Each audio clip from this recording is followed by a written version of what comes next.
I think we'll get started in just a moment.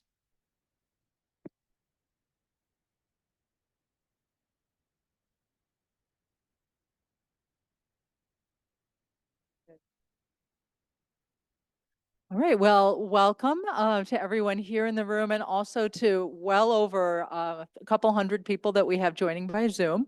I'm Dina Mansour. I'm the Executive Director of the Maureen and Mike Mansfield Center. And I'll share a little bit about the Mansfield Center, though I know a lot of you have participated in our dialogues before. So as many of you know, we were founded by an act of Congress in 1983 to honor the dual legacy of Mike Mansfield. We look at it as fostering globally minded leaders of integrity, but what we do is we work to strengthen democracy and support international engagement, largely with a focus on Asia, though we are active in 90 countries around the world. So Senator Mansfield specifically was dedicated to East Asia. His deployment to China as a young Marine in the First World War was his first introduction to East Asia, and that prompted a fascination such that when he came here to the University of Montana, he studied Far Eastern and Latin American studies, and then he served as a professor of Far Eastern studies. When he served in the U.S. House of Representatives, he was tasked by President Roosevelt in traveling to China, and he established a reputation in the Congress as really the preeminent expert on China and on Asia. He had actually been invited to open relations in 1972 with China, but Kissinger wanted Nixon to go first. So a couple months later, in April 1972, Mansfield led the first congressional delegation to China. So these China affairs continues to play a massive role in the work that we do. The U.S.-China relationship is probably the most important in the world today. And as a result, we have just inaugurated our first director of China affairs. That's Tiff Roberts, who will be our moderator tonight. But Peter Hessler's visit with us in Montana today is an essential part of this programming of introducing China and developing relations between U.S. and China, ensuring that the people of Montana, high school students, university students, community members, the Rocky Mountain West, and the world are exposed to more information about China. Peter was first sent to China by the Peace Corps to teach for 2 years at a small college in Fuling, a remote town on the Yangtze River. More than 2 decades later, in 2019, he returned to teach again in the same region at Sichuan University. Tonight, he will describe the sweeping changes that he observed, both in the landscape and in the young people that he taught. And moderating the discussion tonight will be our new China Affairs Director, Tiff Roberts.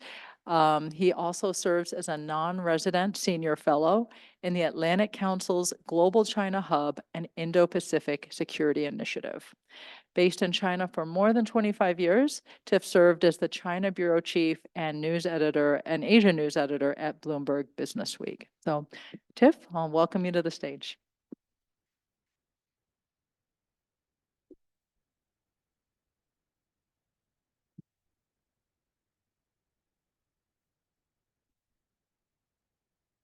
Okay, thank you for that nice introduction, Dina. So I'm delighted to introduce tonight's speaker, Peter Hessler, the acclaimed author of books on China, including Rivertown, Oracle Bones, and Country Driving. Rivertown in particular is my personal favorite. It's also my go-to book when I'm asked, what single book must I read on China to understand all the changes sweeping modern China, and I always tell them Rivertown. I first met Pete, I think it was the late 90s or maybe the early 2000s. He had recently finished his time in the Peace Corps in Fuling, in Sichuan, and had just started to work at the New Yorker at that time.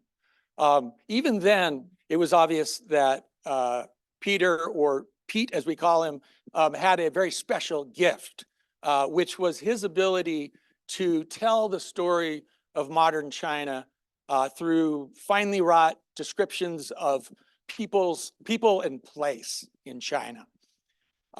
Pete moved to Egypt in 2011, where he wrote for the New Yorker and published his fourth book, the buried, which was on the Egyptian Arab Spring. 2019, I think it was, you returned to China, as Dina said, to Sichuan again, teaching at the university in Chengdu, continued to write and was there for the duration of the pandemic. Pete is now, I'm sure we're going to hear about this, but Pete is now working on his fourth China book, his fifth book, Other Rivers. And I understand it's going to be published in July. I'm very much looking forward to that. So we'll have to be patient and wait for that. Tonight, however, we are honored and very fortunate that we will have this opportunity to hear Pete Hessler here in person and on Zoom for all of you on Zoom, speaking on the topic of from the Reform generation to Generation Xi. Without further ado, Pete, come on up.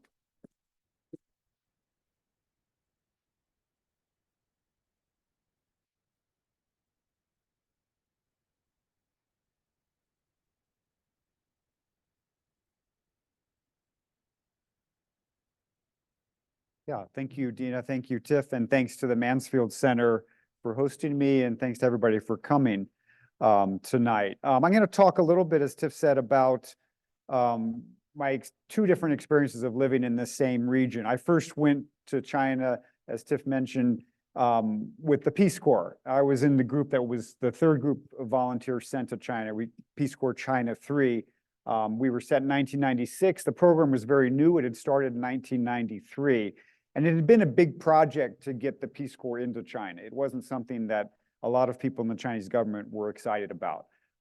Because during the Mao years, there had been a lot of anti-Peace Corps propaganda saying that it was, you know, a propaganda wing of the United States government, and they sent young people to foreign countries to turn them to capitalism, which was not totally wrong, because it was a product of the Cold War, and it came out of a concern that the Soviet Union in 1961, 1960 was doing a better job at the grassroots. And so those were the roots of the Peace Corps. The Chinese were very aware of this, and it was so politically charged that when we went there, they actually didn't use the word Peace Corps in Chinese. We were called the Meizhong Youhao Zhiyuanzhi, which is the U.S.-China Friendship Volunteers. And it was very important for the Chinese that we not say the words Heping Dui, which was Peace Corps. So it was a new program when I arrived. And we were sent to Sichuan province. You can see from the map there, Sichuan's kind of basically right in the middle of the country, in the heartland.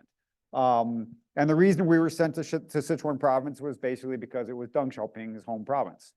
And that was one way to make the Peace Corps more appealing, was, okay, we're going to send volunteers to Deng's home region. It was very fortunate for us because it was in, you know, an agricultural province and very heavily populated. It was a good place to start as a young American at that time.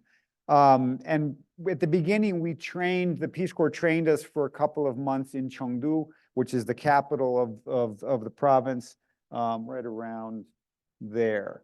So we lived in Chengdu for a couple of months. The picture on the right was one that I took when I was training in downtown Chengdu. At the time, I didn't speak Chinese, and I didn't really know everything that was going on in that picture. But when I looked back at it years later, it was interesting to me. First of all, that in those days, it was pretty rare to have a statue of Mao Zedong in the center of a city. Chengdu was one of the few cities that still had this, right in the middle of downtown.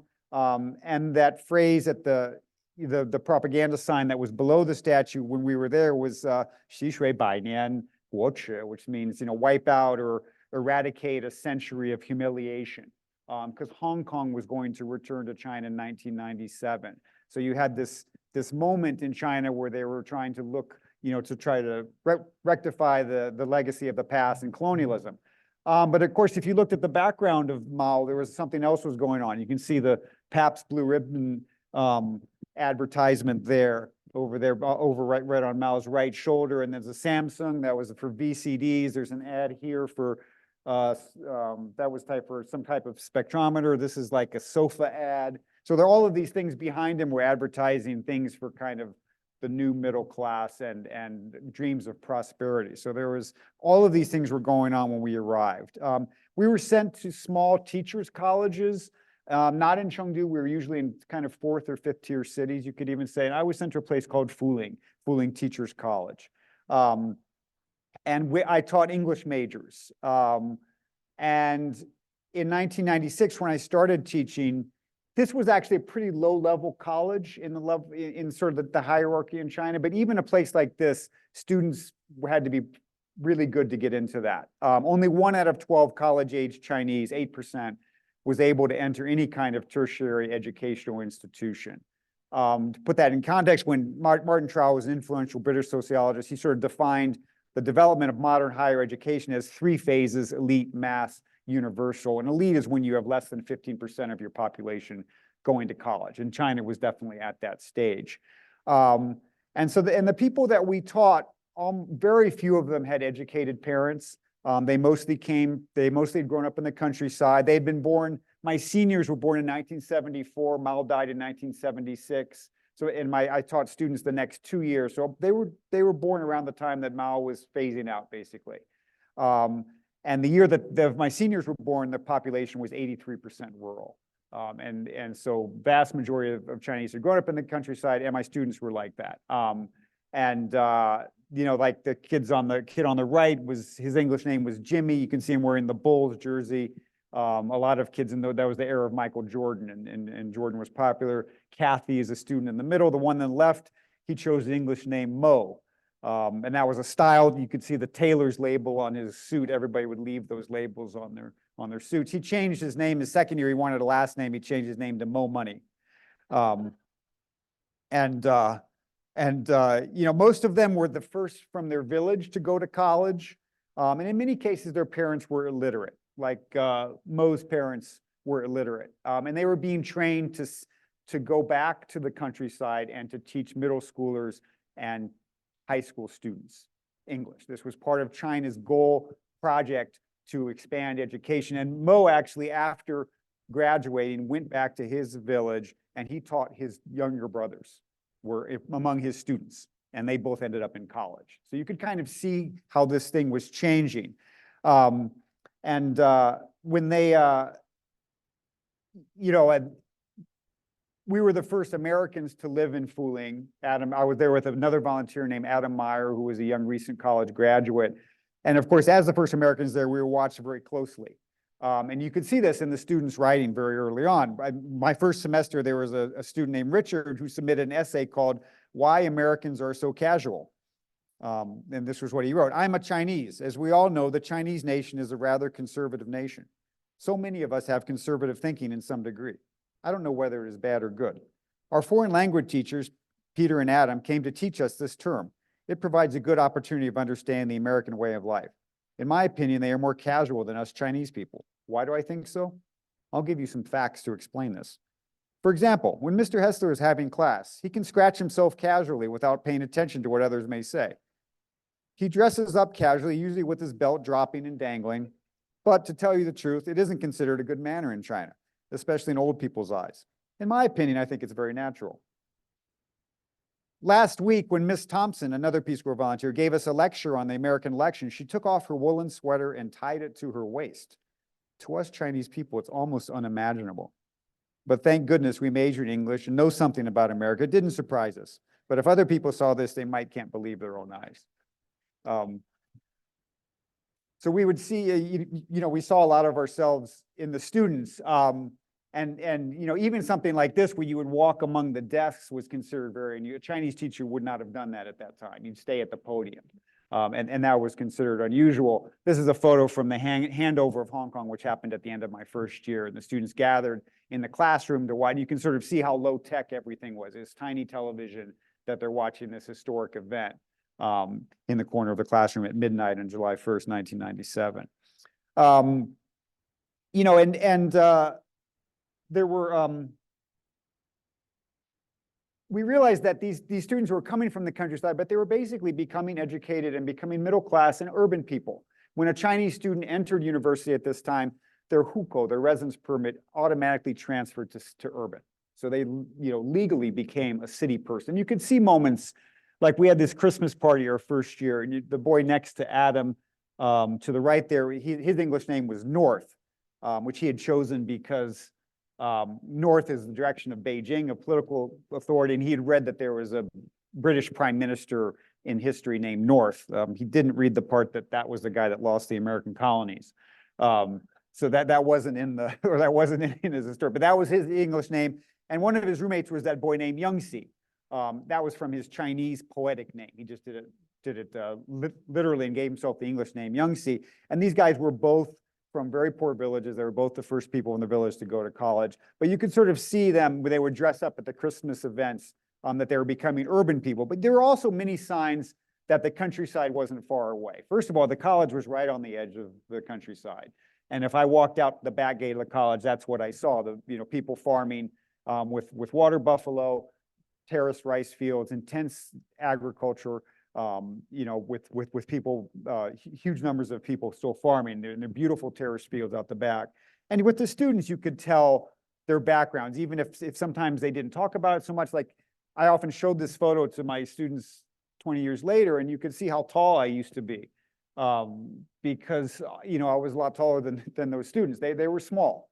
They had grown up with, the nutrition hadn't been great in the 1970s and 1980s. In winter, students would have, you notice a lot of physical things about students. They would have chilblains, which are, sores they would get on their hands and on their ears from cold conditions and basically poor nutrition. It wasn't actually very cold, but there was no heat, and they would wash their clothes by hand. And so you notice things like that. There were certain outfits that you associate with certain students, like the girl to the right there who had the bright blue sweater. Her name was Lucy, and I always associate her in my mind with that sweater because that's what she would wear basically all semester. Most kids didn't have many changes of clothes. Mo would wear that jacket every day. A lot of but some of the things about them we didn't realize until much later. When I was, many years later, one of my students, a boy named David, wrote me actually in 2017, and he apologized for not having been a very good student, which was true. He hadn't been one of the better students, and he was often kind of sleepy in class, and he'd have his head down. And when he wrote me that letter, he said, "For 3 years, I did not eat and sleep well. I remember in 1996, for half a year, I just had 1 meal a day. I was a sad man, but now I'm happy about my life." So there were a lot of aspects of their lives that we didn't know until later, and the signs of poverty. We also had very little sense of the recent past. As I mentioned, these kids were born basically around the end of Mao's life, which means that their parents had experienced the Great Leap Forward, the terrible famines associated with Mao's campaigns in the late 1950s and early 1960s. Their parents had experienced the Cultural Revolution, 1966 to 1976. But when they wrote about their families, these things didn't come up much. It was interesting the way that they talked or didn't talk about the past. They often wrote about their parents. There was one student named Emily, the one standing next to me there, and she was one of the few who had grown up in a city. Fuling was a small city. She'd grown up there. Her father was a teacher at the university. He was a math professor and quite high status. He was the highest ranking professor there.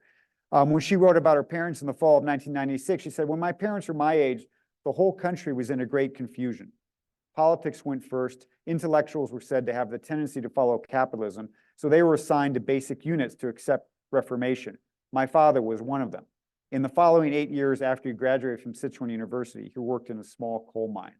He had been sent to this mine in a remote part of Sichuan, basically being punished for his education and for his class background." And this was common. It turned out that her father was fortunate. The people at the mine liked him partly because he was a math professor and he could help them balance their books. And they sort of treated him quite well. But his wife's brother wasn't so fortunate. He was also sent to another remote place, but he was beaten repeatedly at political rallies, ended up dying young, and his children were stranded in this place, this poor place with bad schools. And they were, because of their class background, they were also kind of punished even after the father had died. And Emily's cousin Leo was like this. And so cousin Leo didn't go past middle school. Emily and her brother and her sister all went to college, but their cousins were sort of stranded in this place. And cousin Leo, who was quite intelligent, his education ended at the 7th grade. And she wrote another time, "I don't know much about the history of my cousin's family because he and his brothers never talk about it. My father sometimes says something, but he's far from a good storyteller. So what I know are only some fragments. And when my father tries to start a conversation, my cousins say, 'It's the history,' and stop at that. Never have I heard them complain about the past." So there wasn't the sense of the recent past was not strong. And there was also a sense of being quite isolated in this city. It wasn't that small by our standards. It was 185,000 people in 1996. That's quite small in China, though. But we were mostly, it was hard to get anywhere. There was no railroad, there was no highway. If you wanted to go anywhere, you took a ferry on the Yangtze River, and going upstream to Chongqing, which was the nearest proper big city, took 8 hours. This is a picture there it's at the juncture of two rivers. This is the Wu River, and this is the Yangtze coming in from the west there from the right. And I mean, another thing you notice about the picture is the haze. All of my photos from that period have sort of that patina from the pollution, basically. It's heavily polluted because of heavy industry and poor pollution controls. This is a shot looking down on the Yangtze River in the winter of 1997. One thing you notice if you look at this picture carefully is you can see that there's some new buildings. Those white buildings are new. So they were starting to have new construction in the city at that time. It's sort of scattered, but you notice that down near the river, it's this kind of dark band. There's no new construction there. And the reason is because they were in the process of building the Three Gorges Dam, and the water river was going to rise. Now, further downstream, it was going to go hundreds of feet. In Fuling, it was going to rise about 150 feet because we were relatively far back. But that meant that those low-lying areas were going to be flooded, and that's why they weren't building anything there or fixing up those places. And if you walked in town, you would see these signs. That was 177 meters. That's where the water level was going to rise. So you'd see these throughout town. And it was sort of fascinating to see this because you knew that this was going to happen, and actually was going to start going up in 2003. So it wasn't that far off, but people almost never talked about it. Just like there wasn't any sense of the recent history, there also wasn't a strong sense of the future. People didn't talk much about how it was going to be changed. They were very focused on the moment. Because things had already started to change quite quickly, they sort of had their hands full dealing with the demands of daily life. Like when we were there, they suddenly privatized all the housing on our campus, which had all been under the old communist system, and it was all, and then suddenly they said, okay, everybody's going to own their apartments, and you're going to pay this amount, and this change was just, thrown on people, and they had to deal with it. A lot of these kind of changes. So people, it was sort of a luxury to look back or ahead, and people generally didn't do it. Looking back at this picture of town on the river there, you can sort of see there's a line there. This is the river in winter. So in winter, the water level would drop. And this line, which was a sandstone ridge, would emerge from the river. And it had become a tradition in ancient times to carve into this rock because it was useful for boatsmen. Sometime in the 700s, somebody carved 2 stone carp in this ridge, which was called the Bai Heliang, the White Crane Ridge, and they carved these 2 fish. And when people came down river in the winter, and they could look at these fish, look at the water level compared to them, and that gave them a sense of what it was going to be like in the Three Gorges, what the river. So it was very useful for boatsmen. Over time, it became part of the local culture, and so people would carve calligraphy. And they would date these inscriptions. The first dated one was from 763 AD during the Tang Dynasty, but people carved more than 300,000 characters on this. And sometimes famous calligraphers would carve things. And it was really an amazing thing to experience because you would go there and you could see the words kind of emerging from the water. The other thing that was remarkable was the sense of continuity. This picture was taken on January 30th, 1998. And on that day, the river was 2 inches higher than it had been in 763. 2 inches in 1,235 years. So this sense of these natural cycles was very powerful. Even though there wasn't many recent history, we did have a sense of the distant history. And the government posted, there was a guy from the local archaeology bureau. You can see he's there. He's the one there. His name was Huang Dejian, and they put him out there all winter. He'd sit on there. It was freezing cold out there in the river. And he usually had this big PLA coat. And if anybody went out there, you would take these little fishing sampans. A fishing family would take you out there for about a quarter, and he would show you the carving. He was very knowledgeable. And so it was, but of course, this was something that we knew was going to disappear because the water was going to rise 150 feet. after the dam was built. During my last year in China, in the Peace Corps, I was reading, I'd gotten to the point where I could read the local newspaper, and I would always look for articles that interested me. And there was an article on January 1st, 1998 that I clipped to study in my class. It was about the ridge, and the title was White Crane Ridge Inscriptions, Protection Plan to be Determined. And this article was about what's going to happen to the Baiheliang, to the White Crane Ridge. And they talked about two proposals. One was to build an underwater museum, and the other was to make rubbings of all the carvings and put them in a special museum if they couldn't build an underwater museum. And I studied this with my tutor, who was in the Chinese department. And when we studied this, he's like, this is absurd. There's no way the cadres are always telling us these things that are impossible. And it did seem pretty impossible because Fuling at that time didn't even have a traffic light, not to mention no highway, no railroad. And I wrote about this in Rivertown. I wrote about these two, and I mentioned how the expectation was that it would, and I expected the same thing, that it would become, that they would just take rubbings of them. To them, this would undoubtedly be the more practical solution. The region simply didn't have the sort of resources necessary to build an underwater exhibition chamber. Experts estimated that within 10 years of the dam's completion, the silt and sand of the new reservoir would erase all 12 centuries worth of carvings. So there was this sense of change coming on the horizon and things like this being lost. So partly because I was aware of these things before I left Fuling, I collected all the addresses of my students, which turned out to be one of the most fortunate things I did. Because in those days, of course, we didn't have internet, and they certainly didn't. And they didn't have cell phones, and we had to communicate with written letters. And that's what I did for a number of years. I left Fuling in 1998, ended up coming to Beijing in 1999 to become a journalist, which made it easier to stay in touch. I would make trips back, but a lot of it was through communication. I would write letters. Every semester, I'd send a letter to more than 100 of my former students, and I would get these letters back to my office in Beijing. And of course, in the first couple of years, a lot of the letters that I would get were about their marriages. They married quite young, like most people from rural China. So most of them were getting married. Like December 20th, 2000, I got a letter from a former student. Last winter, I was married with a doctor. He is not very handsome, but he is very kind to me. Next spring, we will have a baby. I got another letter in November 15, 2004. What makes me happy is that I married an ugly woman who graduated from the math department of Fuling Teachers College. Another student, April 22nd, 2000. Now I find a girlfriend finally. She will be my wife after 2000. She isn't beautiful. There are many black points on her face. But I love her because she has more money than me. Maybe I love her money more. I have many things to say, but I can't write out. This letter is typed from my girlfriend's computer. And so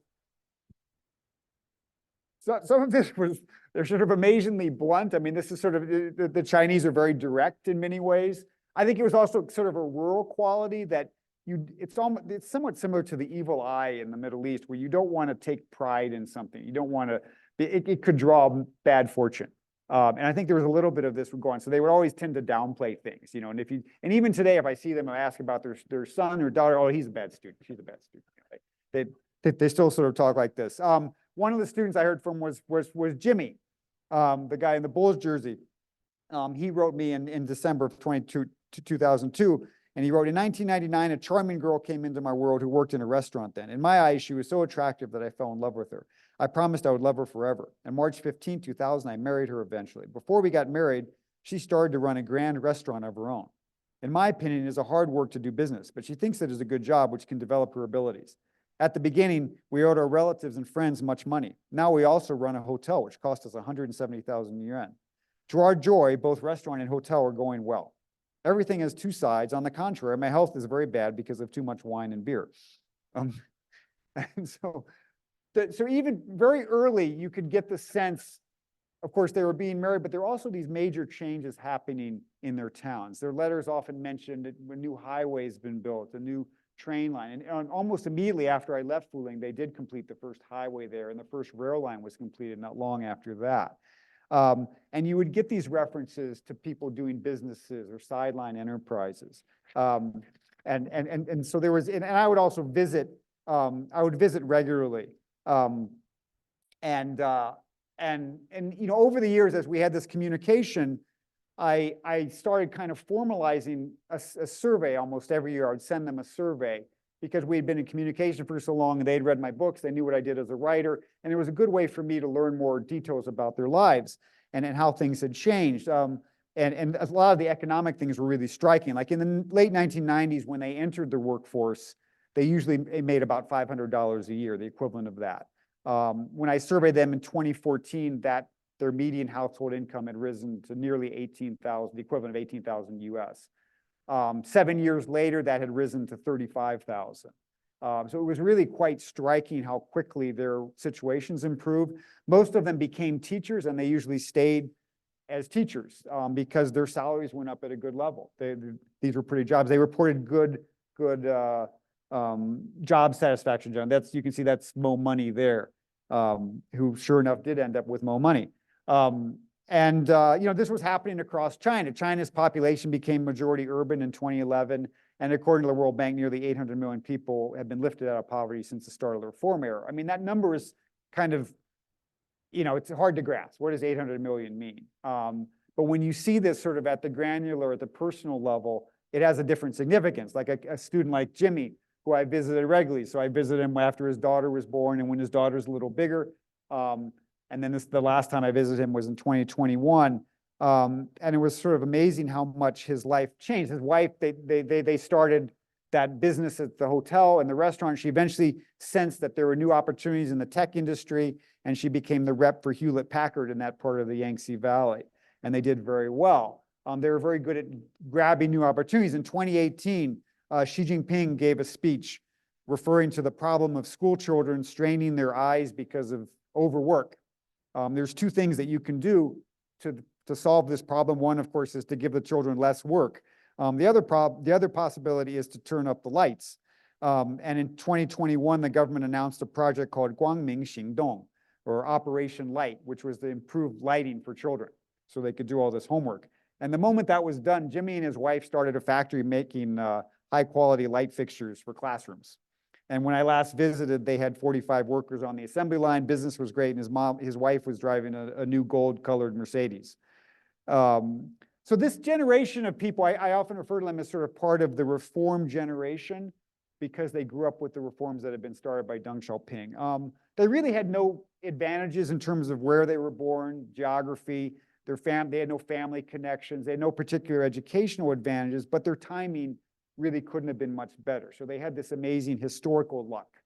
And they were very good at finding niches, even because they didn't have connections, but they would find these ways to thrive in the economy. I mentioned that picture north in Yangtze, and that's when I last saw them in 2021 when I was visiting them in Fuling. Yangtze, as I mentioned, had come from a poor village, but he had a sort of a naturally entrepreneurial mind. And he started various small businesses in his village and then eventually moved to the city. And he started a cell phone shop in 1999 when people were just kind of starting to get cell phones in these areas. One of the things that he stocked along with the cell phones was walkie-talkies, because one of the dealers gave him a few walkie-talkies and he thought it was something nobody would use, but it turned out they started to sell really well. And first he couldn't figure out what was going on. Then he realized on construction sites, they use walkie-talkies. They can't use cell phones because in those days, most workers didn't have phones, and the walkie-talkie is easy and cheap. And as you expand your construction crew, you need more walkie-talkies. You go back to the same store. And he was kind of the first person to find this niche. And in the Three Gorges area, the amount of construction was amazing. And he just cornered this market early on. And then that led him to doing alarm systems for new apartment buildings and parking lot systems, and then billboards. And by the time I saw him in 2021, he had like all these major billboards all around Chongqing. And when I saw him there, he was driving this car there, which is a Mercedes S350, which is imported from Germany and costs more than $150,000. This is somebody who grew up with nothing. And his roommate North, the niche that he found was going to buildings that had been constructed for the flood people that were moved from the Three Gorges Dam. Often these were buildings that were built around 2001, 2002, and they didn't put elevators in them in those days. Now everybody's getting older, people want to have elevators, and North goes and he puts an elevator on the outside. And so that was the niche that he found. So it was sort of, amazing to watch them go through these changes. And I always had the idea that I would go back and teach at some point. I wanted to do it sort of after a generation. I had this idea after about 20 years. So in 2019 was when my family and I moved back. We moved back in 2019 and we lived in Chengdu. I couldn't live in Fuling again, but I had to live, but Chengdu's pretty close in the same region. Of course, that was where I'd been in the Peace Corps, and the Mao statue was still there. They actually were fixing it up when I moved in. But the propaganda had changed. Now it said, study deeply and disseminate Xi Jinping's thought on rule of law, vigorously carry forward the spirit of the Constitution. And you notice that the PBR ad is also gone and all the other advertisements. And I was teaching in Sichuan University. And there had been this incredible expansion of universities that it was starting to happen pretty soon after I left in Fuling. When I left, the Fuling had 2,000 students in 1998. By 2004, they had 20,000, and that was typical for all the places where the Peace Corps volunteers taught. They basically increased the enrollments by a factor of 10. As I said, in 1996, 8% of college-age Chinese entered tertiary educational institution. By 2019, it was 51.6%. So they had passed through all three of those stages of higher education, elite mass to universal in the span of a single generation. My first semester, I didn't have a single student from the countryside, and more than 90% of my Sichuan University students were only children. So it was, whereas before I taught mostly kids from big farm families. The other thing I noticed, and I would often show them the picture of me with my students, and they would laugh because I was so tall then, right? And then now you see that these kids are taller, and some of the girls were taller than me too. That was one of the changes that really struck me most viscerally, was the height. In 2020, a study in The Lancet reported that out of 200 countries, China had seen the largest increase in boys' height and the third largest in girls since 1985. The average Chinese 19-year-old male was now more than 3.5 inches taller. And these are former students from Fuling with their sons, and often the kids would just tower over them.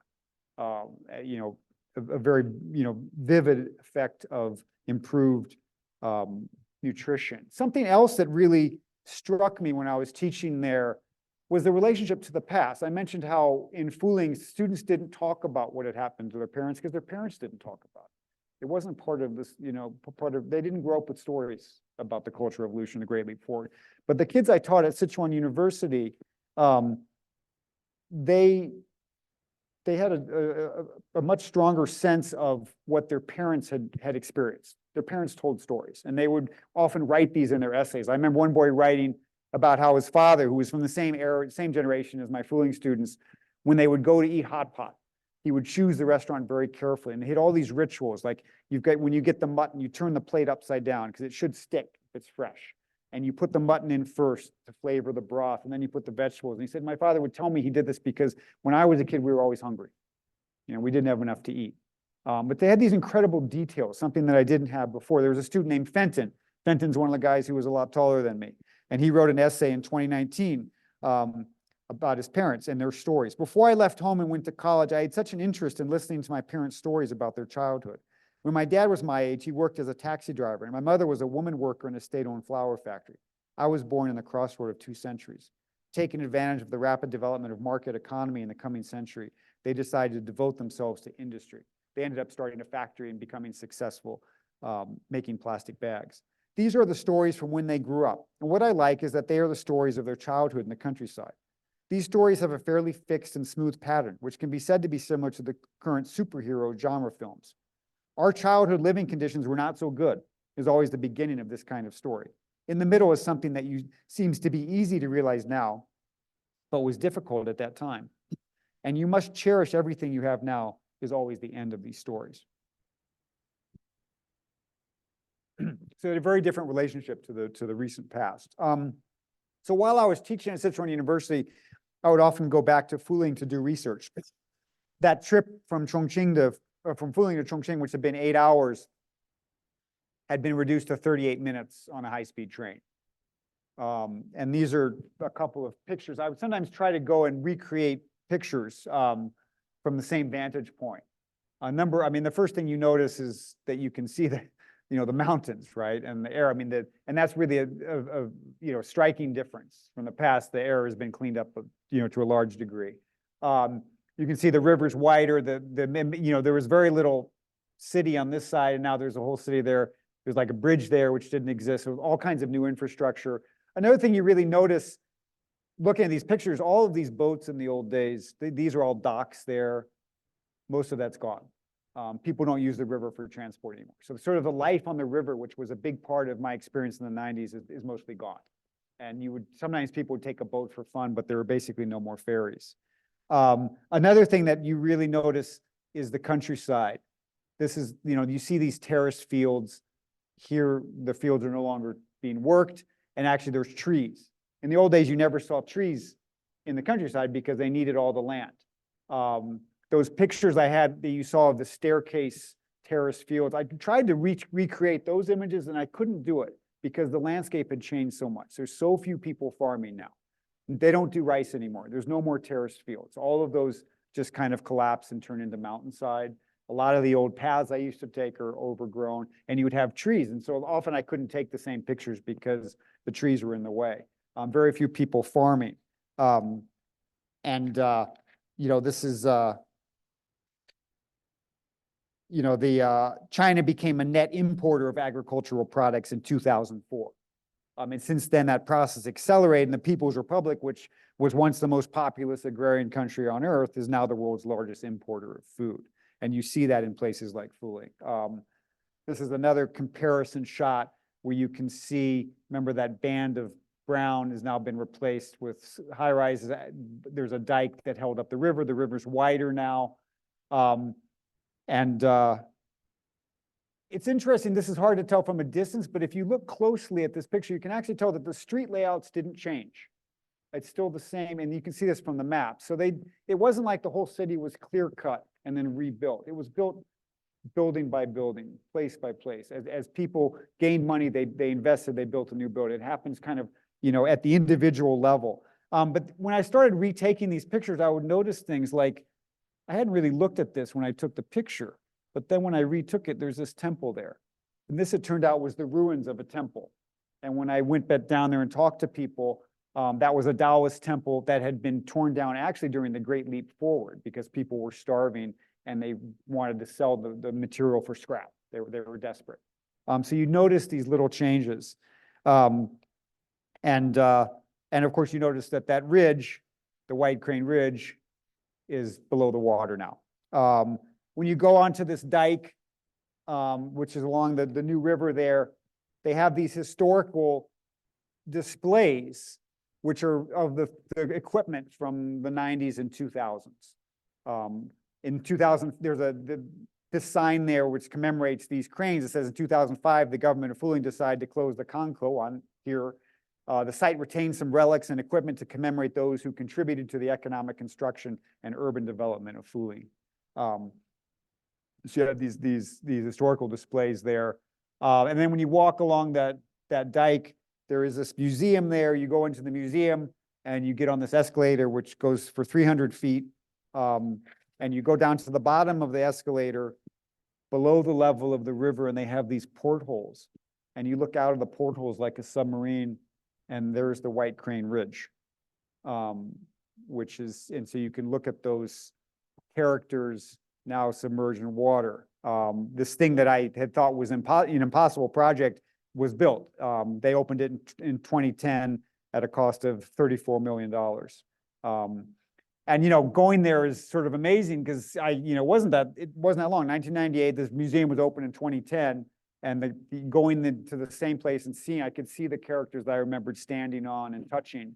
And even more remarkable is that guy who used to sit out there on the river, Huang Dejian, he's still there when I went back. And he was the director of the new museum. And he used to wear the PLA greatcoat, and he's not wearing a suit there, but usually he's wearing a suit, and he had like 2 cell phones because every dignitary would come talk to him. So it was the same guy.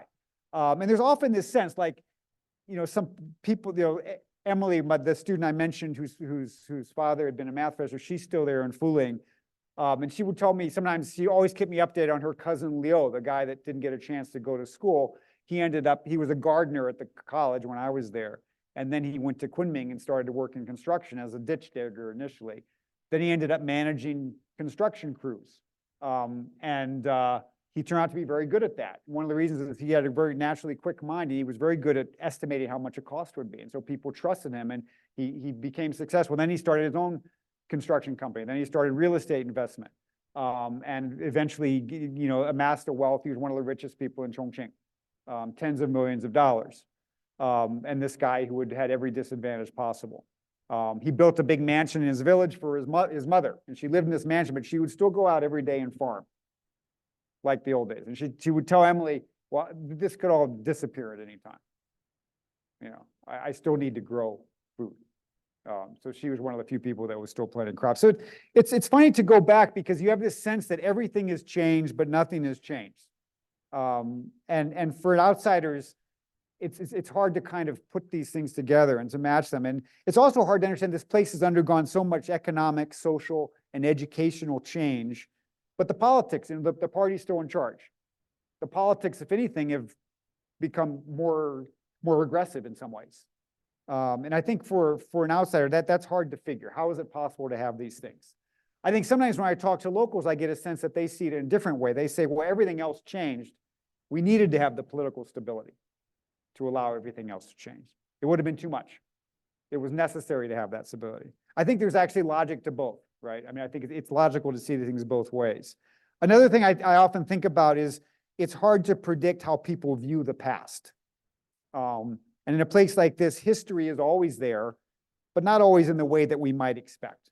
I think as Westerners, we wonder when the Chinese are going to come to grips with the historical tragedies and atrocities of the communist era. But these things are not necessarily most prominent in people's minds. Part of it is censorship, but some of it is also the way that people in China tend to deal with sad memories. They prefer not to speak or think about it.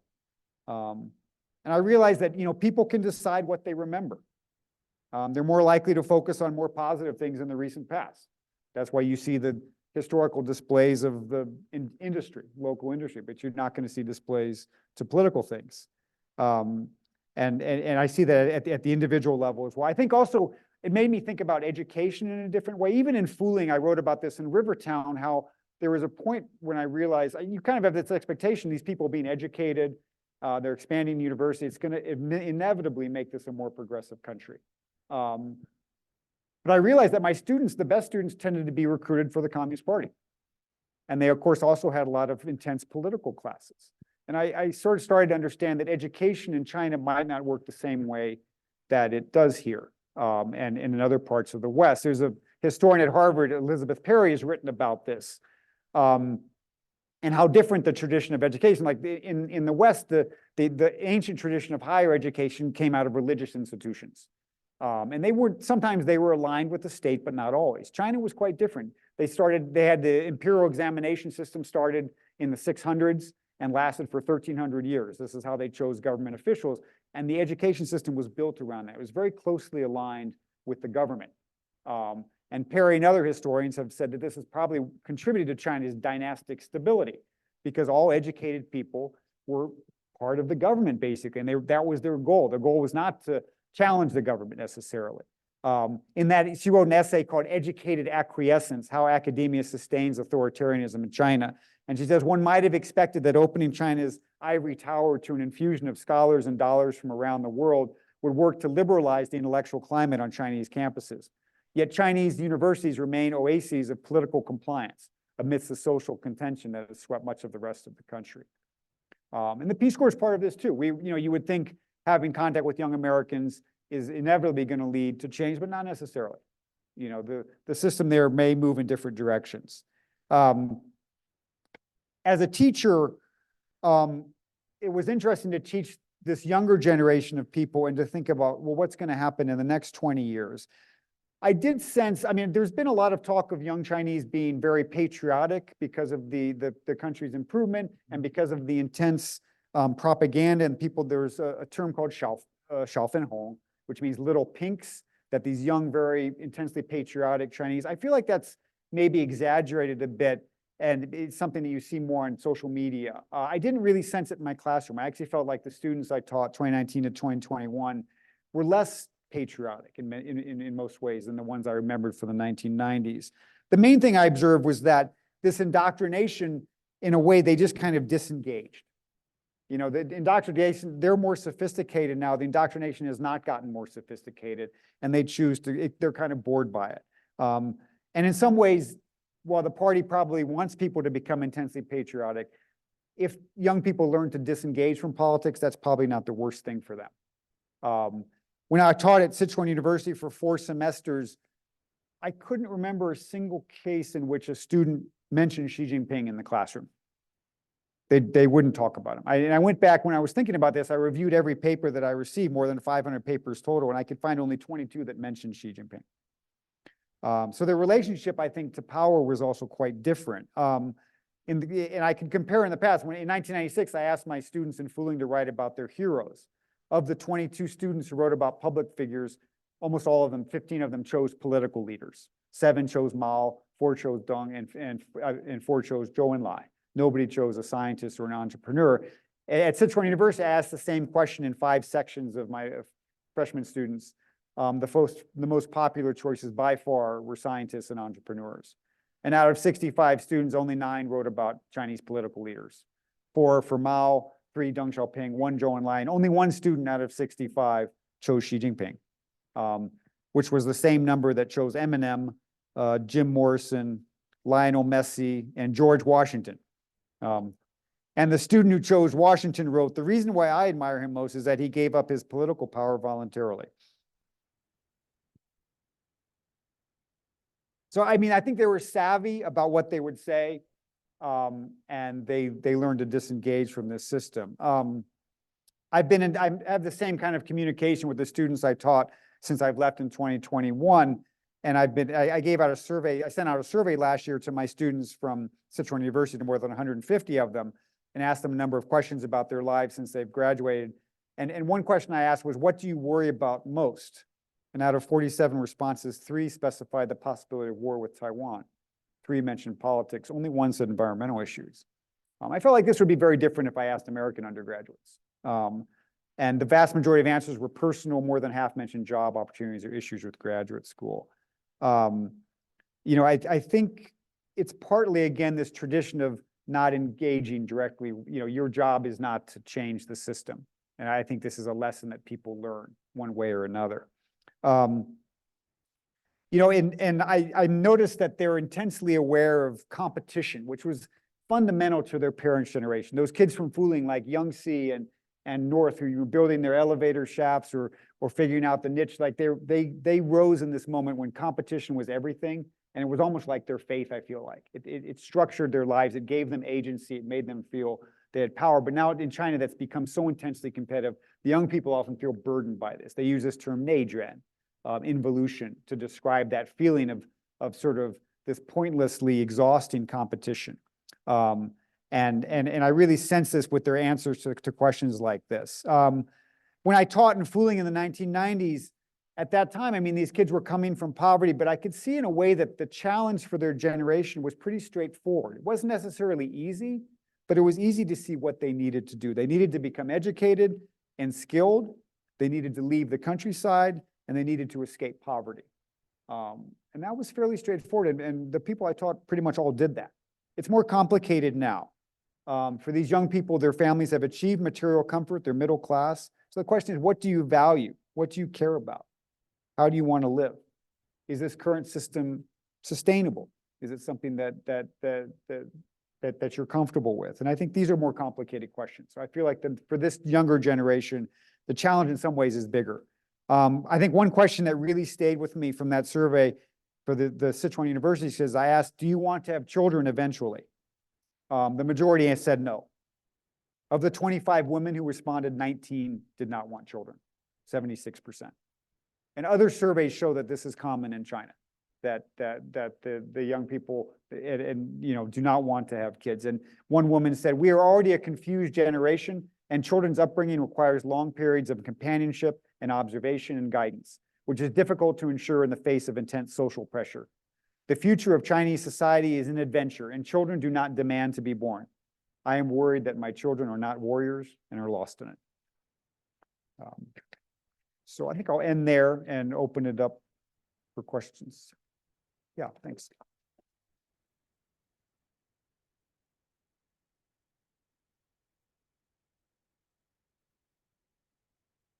I'll go ahead and start, use my moderator's prerogative.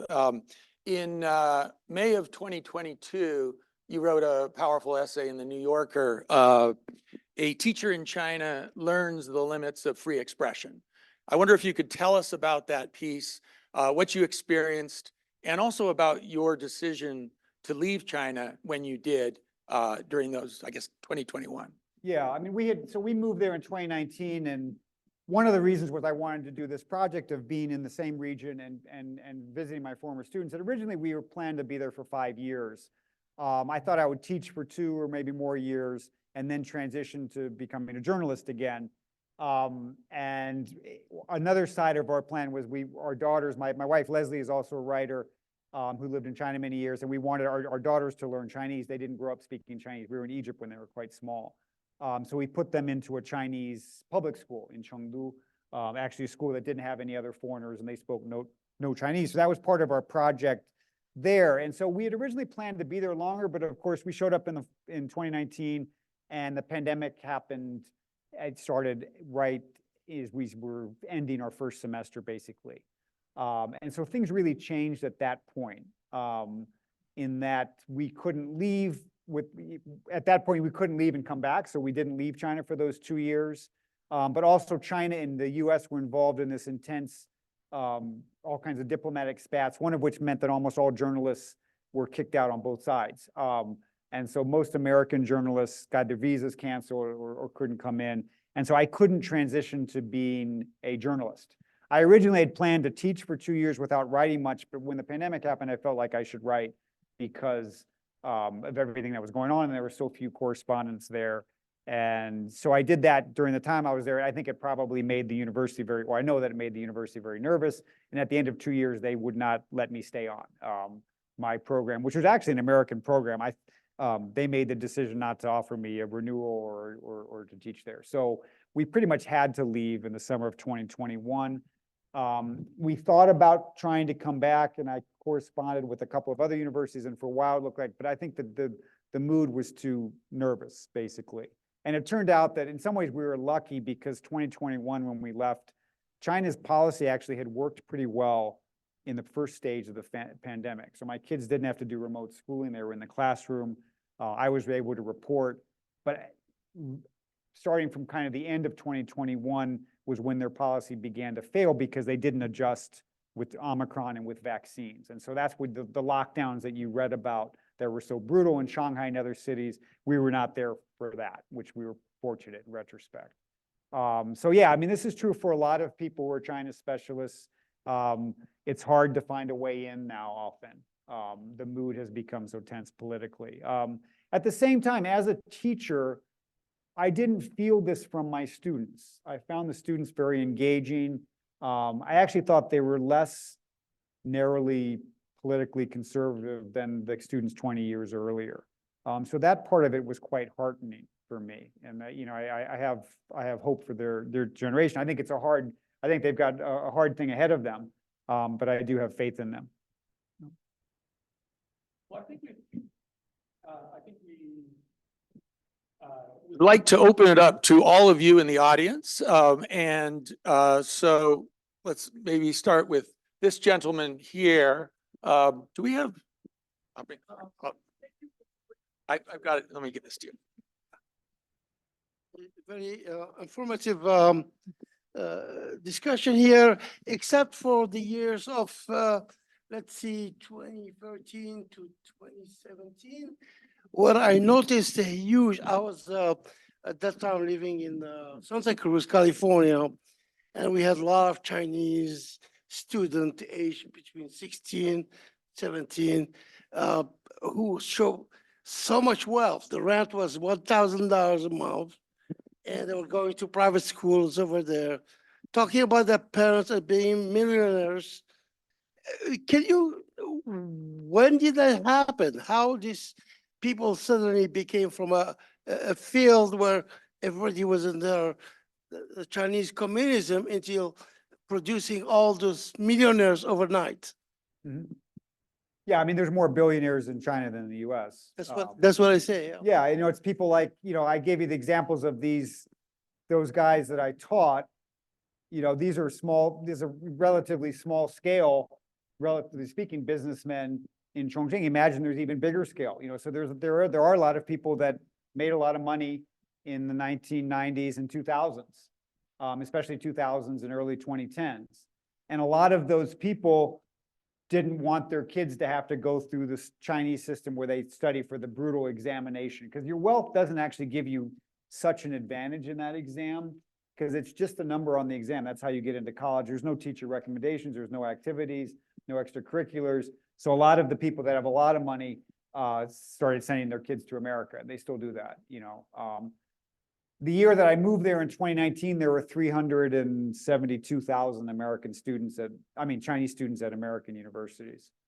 That's dropped, but it's still about 290,000, still a lot, So it's still very appealing for them to come here to study. The problem is there's nothing going on the other side. There's 700 American students there now. So it's incredibly lopsided. There's no Peace Corps. The Peace Corps was canceled in early 2020. And there's no Fulbright program. So there's very few, Americans going the other direction. It's something of a crisis, I feel like, in terms of our knowledge about China. Thank you. This question comes from Zoom from a perspective of a writer. For those of us who have spent time in China and are writing about it now, how can we write as outsiders with appreciation for Chinese culture while also being critical or at least skeptical of Xi's regime? How do you find that balance? Yeah, it's always hard to, and I guess maybe the goal is you get attacked on both sides, because you're never going to make people happy. And right now, this is a very politically charged moment, and people attack you for being too pro-China, or they attack you for being too anti-China, sometimes for the same story. I've had that happen a lot. So I think you can't try to make everybody happy, basically. If you're there on the ground, I think it's basically comes down to your contact with people and trying to know people as well as you can and being able to understand their lives at the sort of the most detailed level. That was my project with that place, Fuling, that I lived in, and with the people I taught, was to stay in touch with them and to sort of make it a longitudinal study where I could see how their lives change over time, how the city changed over time, because your level of trust increases over time, and they tell you things, they'll speak very honestly.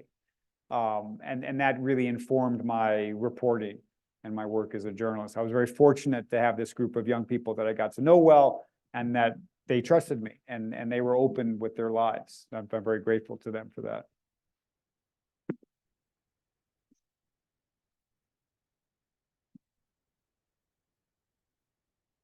Thank you.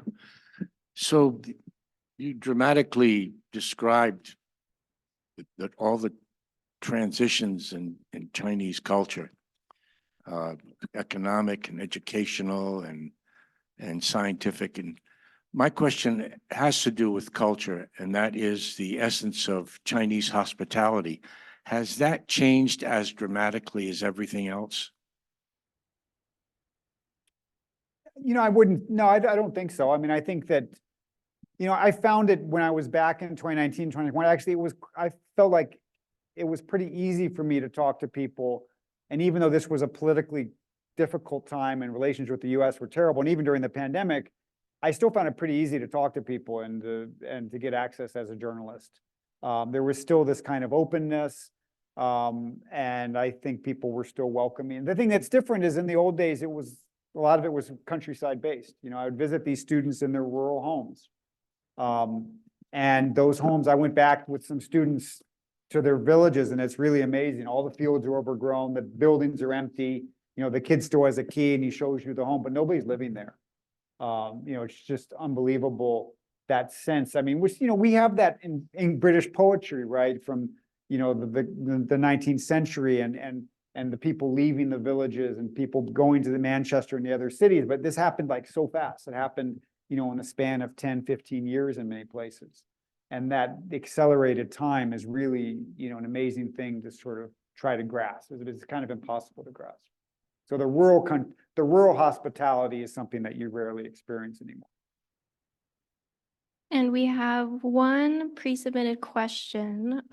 With the changes in China and rising geopolitical tensions, do you see yourself returning or staying in China in the near future? I mentioned we had that kind of 5-year plan. That was partly because at the end of 5 years, my daughters would enter high school. And we preferred to do that in the US. They had a great experience actually in the Chinese elementary school. The teachers were great and they learned Chinese quite well. But now they're going to enter 9th grade in the fall. So we feel like that window is pretty much closing. And we probably want our kids to be in high school in the US. So I think I probably won't go back until my daughters are done with school. So I expect this will probably be my last China book for a while. And then I think eventually I'd like to go back, but won't be for 4 years, I think.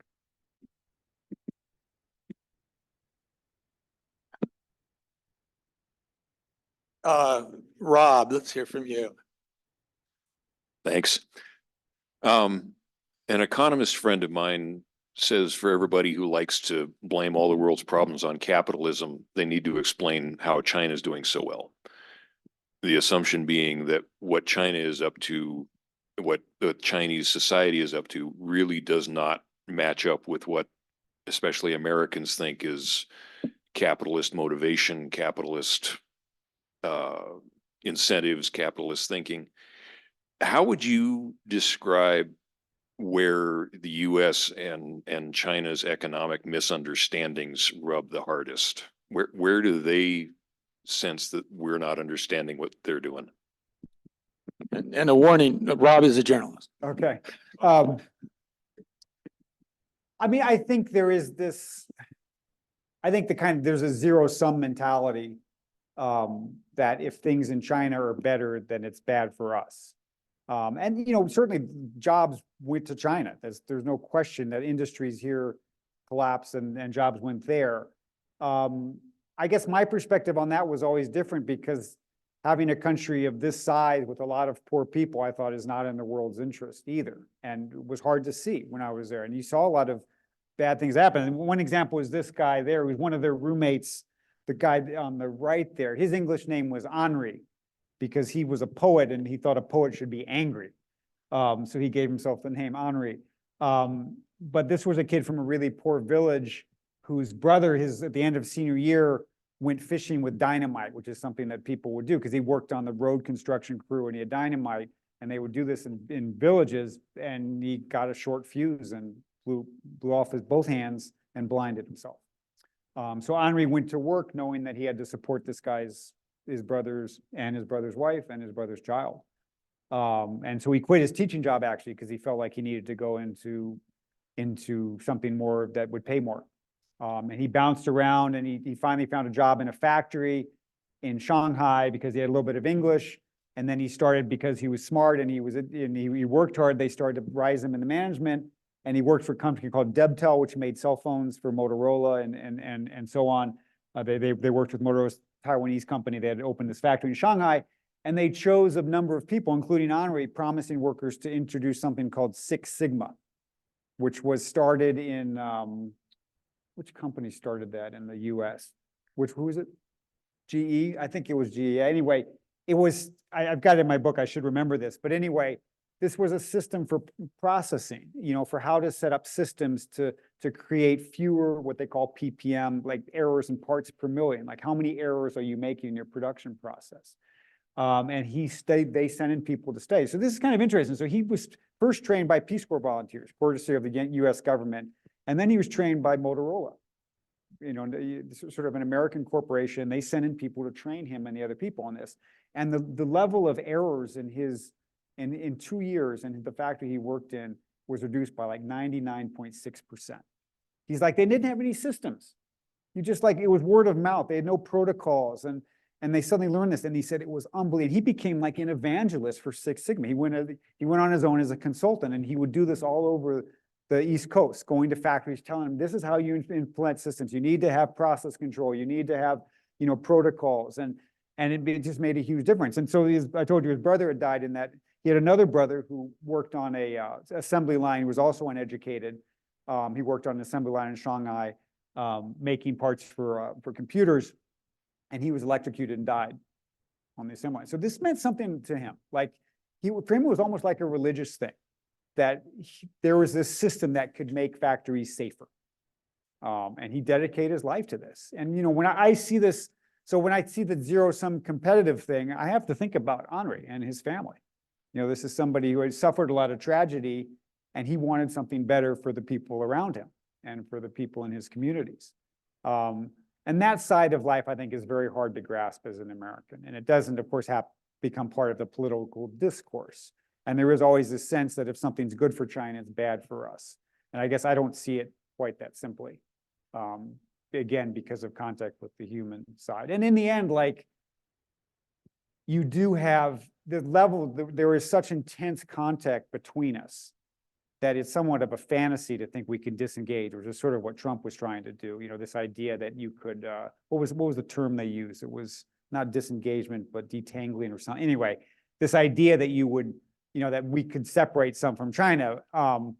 During the pandemic, I was interviewing a guy who was selling sports shoes on Amazon, like very cheap tennis shoes on Amazon, a Chengdu entrepreneur. And he knew exactly when the US government sent out their stimulus checks. He could see it in his sales, you know. And there was one time when I was talking to him, he's like, they just sent out more checks. And I was like, no, they didn't. They sent them out in the spring. He's like, no, they did.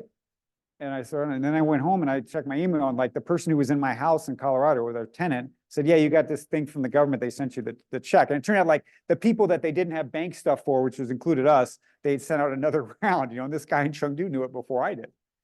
So like these, you know, connections are so intense, which I don't think is necessary. I mean, people think it's a bad, I don't think it's necessarily a bad thing. I think it's, you know, it helps keep us all in line to some degree. And you know, maybe the rhetoric will at some point on both sides cool down a little bit. But as a realist, I feel like we're engaged, and we need to be engaged. We'll turn to another question from Zoom. Have you seen a resurgence in Confucian philosophy or religious thought during your time in China? Yeah, I mean, that was interesting because when I taught these students, one of the things I tried to avoid all religious topics. I mean, obviously the party didn't want you to proselytize, and I wasn't there as a missionary, but we actually didn't like to mention it because the students were pretty disrespectful of it, and they would kind of just laugh, and it wasn't something you could ever talk about. And I always thought that that was one part of their communist training that had been very effective. But it was interesting. I think it was in 2015 or 2016, I did one of my surveys. I asked them about faith, about religion, and the vast majority of them believe in God. So they believe in God. I asked them, do you believe in Baoing, which is the Buddhist concept of kind of karmic retribution? And it was like more than 80% believed in it. And so it was interesting that as time passed, they kind of reverted to their old traditions and their traditional views of religion. Another thing that was also like Chinese had always handled religion differently than we did. Like it was never exclusive. Like you didn't have to become, you know, a Baptist or you know, an Anglican or a Catholic. You could kind of do everything. And I noticed my students kind of do the same thing. Like my student Willie, he's like, well, I went to the Christian church for a while, but I also went to the temple, and I think the temple worked better. He just meant like my luck's better when I go to the temple. They're very pragmatic. And another student wrote, she's like, I would like to believe in Jesus, but we don't have a church here, so I have to believe in the Chinese God. You know, it was like it was much more about like what's available. You adjust to it, so, which is an old idea. Like you're pragmatic and your view of religion. But it was fascinating to me that all those very traditional ideas, which long predated the communists, kind of came back with these young who are now middle-aged, came back to them in middle age. So I do see them engaging with religion, but it's not really in the way that Americans would. Like, I don't think it's like, I feel like I have a call from God, so I go to the temple. It's more like, you know, maybe I'm going to get some good luck out of it. So let's do it. That's more the, you know, the view.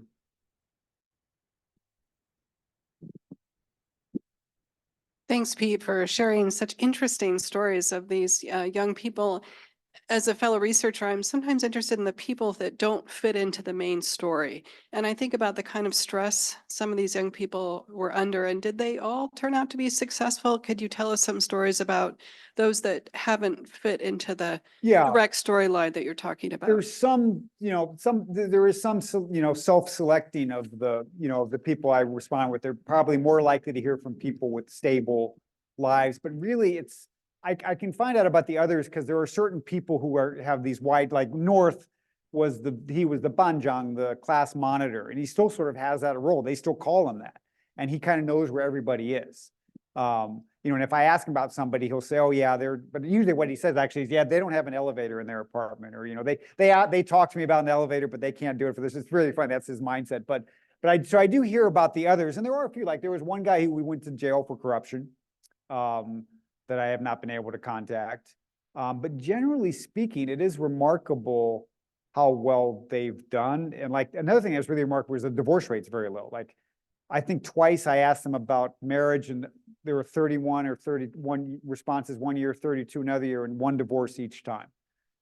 They're very traditional in that. So actually, China's divorce rate is higher than the US. So it's not standard for their generation, but they're rural people still at heart. And many of them wrote and said, you know, I am from the countryside, and we don't think divorce is good. And so they just kind of figure out how to stay together as part of it. But they did have remarkably stable lives. The average jobs they'd had were only 2.1 over the 25 years, 2.1 jobs.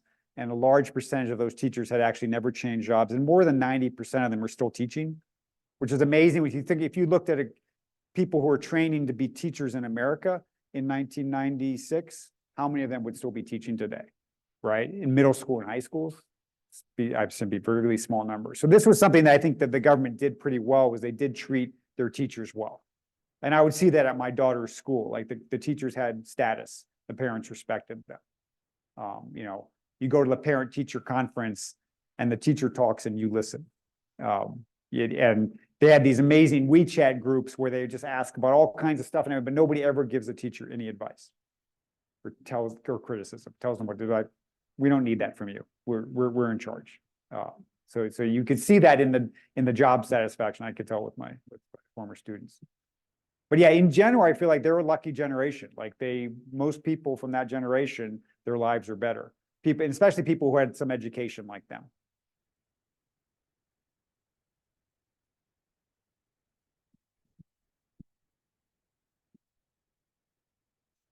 The narrative in the US, of course, is autocratic controls under Xi Jinping, control of news, certainly.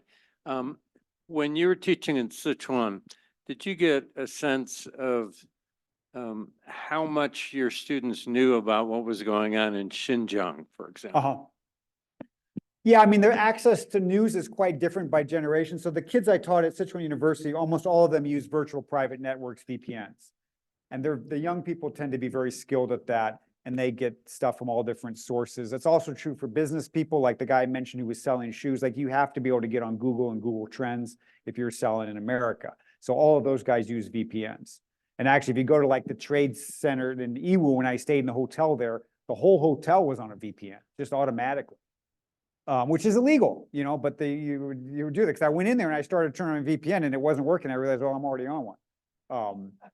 And you know, but I've surveyed my students from Fuling, and with the year I asked them about VPN use, 1 out of 30 whatever used a VPN. So for people like that, it's not that they don't bother with it. It's kind of a hassle. You've got to kind of pay a subscription usually, and it's not that stable, so you have to change it sometimes, and they just don't deal with it. So I think there's a generational difference. The elite use it and the young use it, but not the older people. You asked about Xinjiang. Xinjiang is one of those things that even among young, fairly progressive, like young people who are progressive, I was teaching at Sichuan University, those people were often skeptical of Western reports about Xinjiang. They were often very critical about a lot of other stuff. I think they didn't have many illusions about Xi Jinping, but they didn't see Xinjiang at all the way that we would see it. Some of that is distance and isolation. You know, how many Chinese know a Uyghur? You know, and often you talk to them and say, well, I have a friend who works there, and he said everything's fine. He's like, well, is your friend Chinese? Is he Han Chinese? And always, you know. So it's, you know, racial issues in China are very different because people are not mingled much. You know, racial issues are also geographic issues, different than the United States. You know, where you have people who are not white in your community, and you are forced to have contact with these issues. In China, they often don't have personal contact, and they often remain skeptical. So that's one that I found I rarely heard from a student who would say, yeah, that's terrible what we're doing there.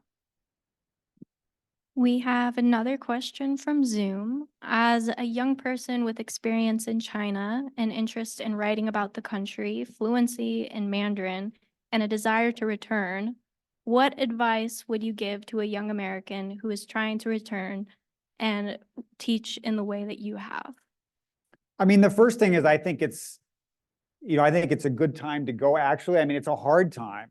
And people are not going now, but to me, that also means that the opportunity is good. Like as I mentioned, we have 700 American students there now.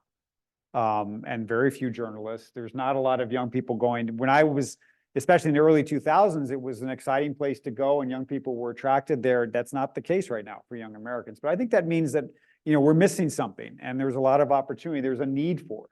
So I always tell young people, yeah, I would go. Like even it may be hard and it's not as wide open as it was when I was in my 20s and was there, but you can make a difference because we need this information. And in the end, if the fewer people who are there, the more important what you do is. So I try to encourage people to go.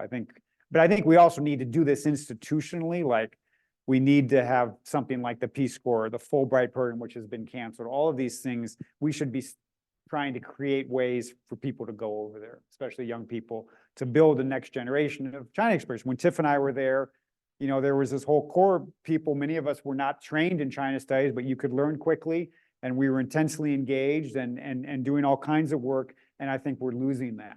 And it's, I can encourage people, but it also takes institutional support, and we really need to be working to do that, I feel like. A business friend of mine recently referred to it as the situation for China now, like buying in when the market is low. Yeah. So No, this exactly. is the time to go Yeah, and try to set feel up like- those. Because in the 90s, that's when I went. 96, China wasn't cool. It wasn't like people wanted to go there. When I wrote my first book, Rivertown, and sent to publishers, they said, yeah, this is nicely written, but I don't think anybody wants to read a book about China. That was the view at the time. Most publishers projected it. There wasn't, so if you're a little bit ahead of the curve is when you want to do it. So I think this is a great time, actually. Okay, I think we have time for probably just one more question here from the room. That's very kind. I was actually going to ask about VPN usage and access to the outside, how people perceive the risks and trade-offs. In light of that, I guess I was wondering, when you told your students that you had lived in Egypt, did they ask you about sort of the Arab Spring and the things that were going on there? To what extent did that inform their worldview about like the role of state and stability and things like that? Yeah, I mean, Egypt, it's funny because my book, some of my China books were published in China, but they were published kind of before Xi Jinping was in power and probably could not be published now. Once a book's in print, it usually is not pulled, so they're still there. But when my Egypt book came out in 2019, my Chinese publisher was not able to publish it. Even though it had almost nothing about China. There's just a few passing references, but they said because I described the coup in 2013, even that word Zhengbian, coup, they didn't want that in a book because of the nervousness. So the Arab Spring made the Chinese government nervous. They don't like to talk about it. I mean, my students were aware of it. It's pretty easy for young people to read like the things I write because they're all like in the books that have not been officially translated in Chinese are being they're floating around in illegal versions basically, and they get passed around. And people write me and they'll say, "Oh, yeah, I read your book on a black market version. Sorry, but thanks for writing it." And so and I always like that's fine. Like I'd rather have people have access to it, right? And I understand the situation. But yeah, so they were aware, but it's so different. Like Egypt, the Arab Spring, you have Egypt was more than 50% of the population was 25 and under.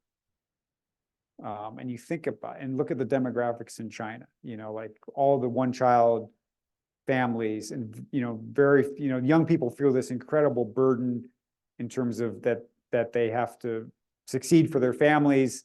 And they're very focused on getting through this very competitive educational and then competitive job situation. Like they're not likely to go out and protest like the way you were in Egypt. In Egypt, people had nothing else. Those young people had nothing else to do. They were desperate, and there were a lot of them. And having those demographics tends to lead to a less stable society. So I think that makes it hard for something like that to happen in China. think it's hard for young people to take that kind of risk. Not to mention that the system is much, much stronger. You know, like in Egypt, in some ways an autocratic government, but in some ways a weak one in the sense that it doesn't have strong institutions. In China, the party's been in power a long time. They have very strong institutions. You know, it's hard to enact change there, and especially from the ground up. Okay, well, thank you so much, Pete. Wonderful.